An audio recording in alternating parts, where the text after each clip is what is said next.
संत रामपाल जी महाराज जी से नाम दीक्षा लेने के बाद हमें किन किन बातों पर ध्यान देना चाहिए, हमारी भक्ति कैसे सफल होगी, हमारी मर्यादा कैसे सच्ची चलेगी, हम कैसे भगत बने रह सकते हैं। आइए जानते हैं संत रामपाल जी महाराज जी से विशेष सत्संग।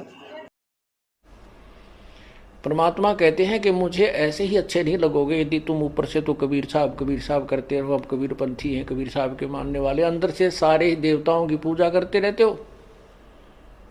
आन खसम से हंसत है वो चंडी चोर चुड़ैल। परमात्मा इतने नाराज होते हैं। कहते हैं परमात्मा 100 वर्ष सतगुर की पूजा एक दिन आन उपासी, वो अपराधी आत्मा फिर पड़े काल की फांसी।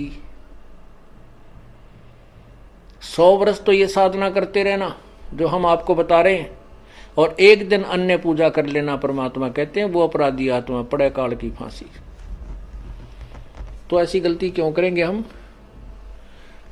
तब करेंगे जब हम ज्ञान नहीं सुन पाएंगे और ज्ञान उस दूसरे ज्ञान के लोगों से हम ज्यादा संबंध रखेंगे तो वो हमें विचलित कर डालेंगे। यहां जींद के अंदर एक रमेश जैन भक्त है, अब भी हमारा सेवक है वो। उसकी पत्नी को दौरे पड़ते थे, दमा था। उसकी पत्नी को दमा था, उसकी एक लड़की को दौरे पड़ते थे। 2 जुड़वा बच्चे थे, वो बहुत बीमार रहते थे। महीने में 2-2, 3-3 हजार रुपए का उनका डॉक्टरों का मेडिकल का खर्चा होता था। एक भक्त ने उनको समझाया कि आप हमारे गुरुदेव से उपदेश लो, कबीर परमेश्वरी की शरण में आओ, आपके सब झंझट मिट जाएंगे। काफी कुछ कहने से उन्होंने मान लिया, और फिर वो टर्म एंड कंडीशंस भी बता दी उसको कि ये नहीं करना आपने। जब तो उन्होंने मान लिया ठीक है, हम तो बहुत दुखी हो गए हैं, इनको पूजा करते करते और साधनाओं से हमारी दुर्गति हो रही है, तो हम क्या करेंगे, हम नहीं पूजेंगे उनको।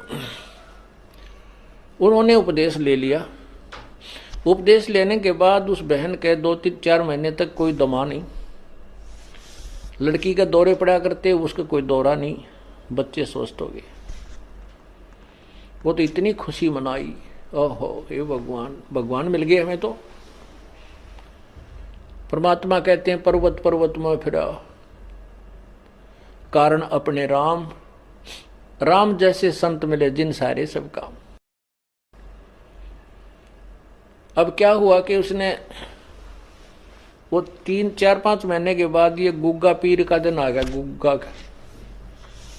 गुग्गा नौमी आ गई।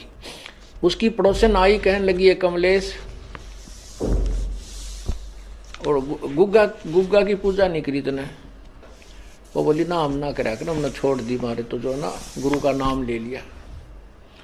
वो किसी और पंथ से संबंधित थी, वो दूसरी लड़की जो बहन आई उसके पास, वह कहने लगी नाम तो हमने भी ले रखा है, पर पूजा सारी करनी चाहिए ना, तो ये नाश कर देंगे।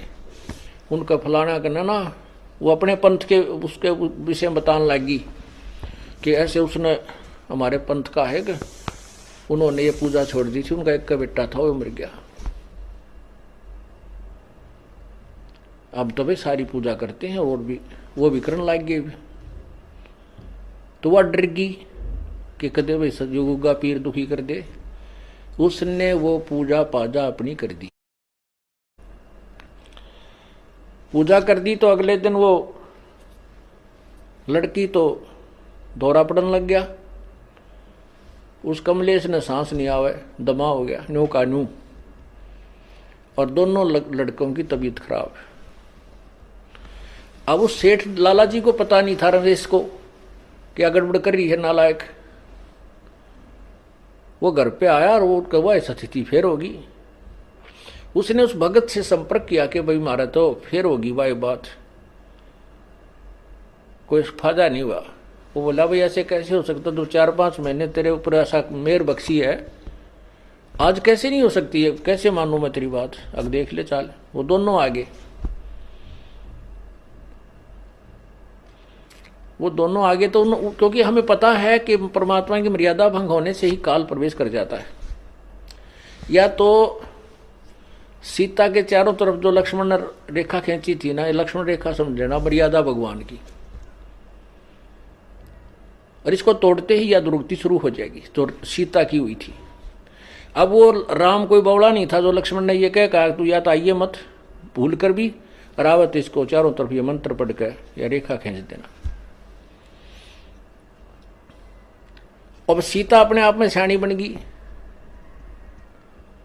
जब रावण आया एक साधु का भेष बनाकर भिक्षा मांगने लगा,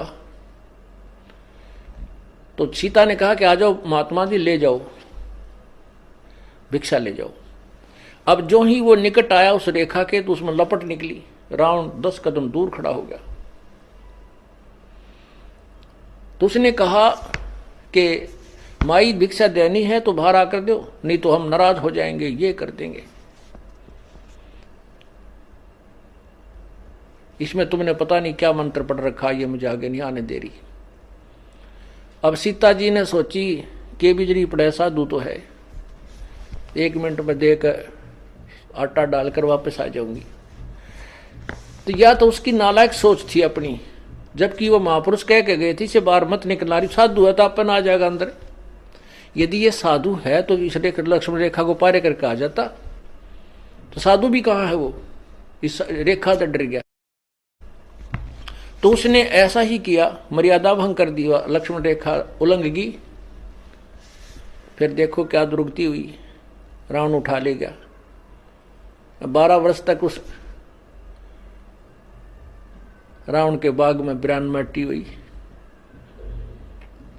पुण्यात्माओं, ये लक्ष्मण रेखा समझ लेना जो परमात्मा के नियम है। यदि तुमने अपनी सुरक्षा चाहिए तो लक्ष्मण रेखा से बाहर मत जाना, फिर देखना खेल मालिक का।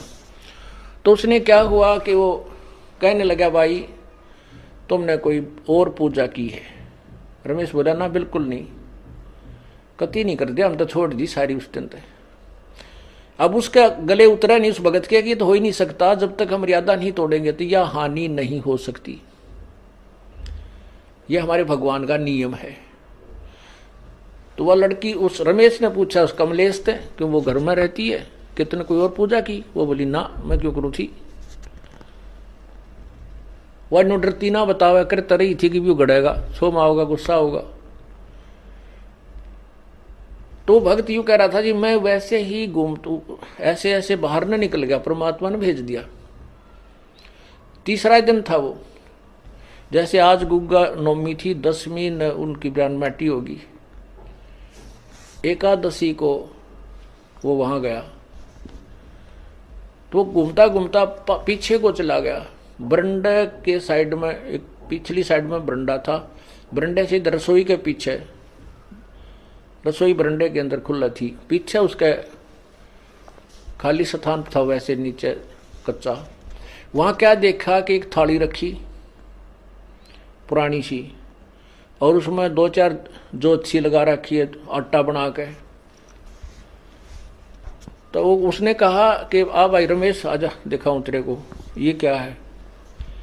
कमलेश से पूछा कि वो क्या किया तने, वो क्या पूजा कर रखी है। फिर बताई उसने, आने वाली मैंने गुग्गा पीर की पूजा कर दी। वो भगत बोला वो गुग्गा फिर आ गया, थारा मुश्किल तक काटा था। यो गुग्गा फिर बुला लिया तने, मुश्किल से निकाला था गुरुदेव ने, परमात्मा कबीर जी ने। अब चाट ले गुग्गा ने, पूज ले। तो वो फिर लग गया वह पैर पकड़ने, वह कहने लगी भाई मैं तो माफी मांगूंगी गुरु जी तय। तो उन्हें कहा भाई माफी मांग, परमात्मा से जाकर पूर्ण उपदेश लो, तुम तो काम कति बिगाड़ दिया। थारी सुना तो सुना, ना भी सुना। तो रमेश ने भी बहुत धमकाई हुआ बेबे, उसने सारी बताई जी, मैं डरागनी थी और कोई आसपास यहाँ मेरे दूसरा सहयोग था नहीं जिसे मैं पूछूं अपने भगत था, वहां कोई भगत नहीं था। और मैंने सोची कि बिजली पड़ा है, एक दो बत्ती ला दूंगी, गुग्गा भी राजी हो जाएगा। इन गुग्गा राजी करता हम ब्राह्मण माटी करवा रहे हैं। हमने एक ही प्रभु को प्रसन्न करना है। एक साधे सब सधे, सब साधे सब जावे, माली सींचे मूल को वो फले फूले अगावे। एक ही साधने से, एक ही पूजा करने से जड़ की, तो पौधा परिपक्व बड़ा हो जाता है, वृक्ष बन जाता है, फिर आम के फल लगते हैं। यदि हम टहनियों की तरफ से उसको गाड़ कर जमीन में लाकर बैठ जाएं, उगाकर, तो सभी पौधा ही नष्ट हो जाएगा। अर्थात शास्त्र विरुद्ध साधना जुड़े करने रहने से के लिए हमारे YouTube चैनल को सब्सक्राइब करें और नई वीडियो की नोटिफिकेशन के लिए बेल आइकॉन को दबाएं। अगर आप ये वीडियो Facebook पर देख रहे हैं तो लाइक जरूर करें और ज्यादा से ज्यादा शेयर करें।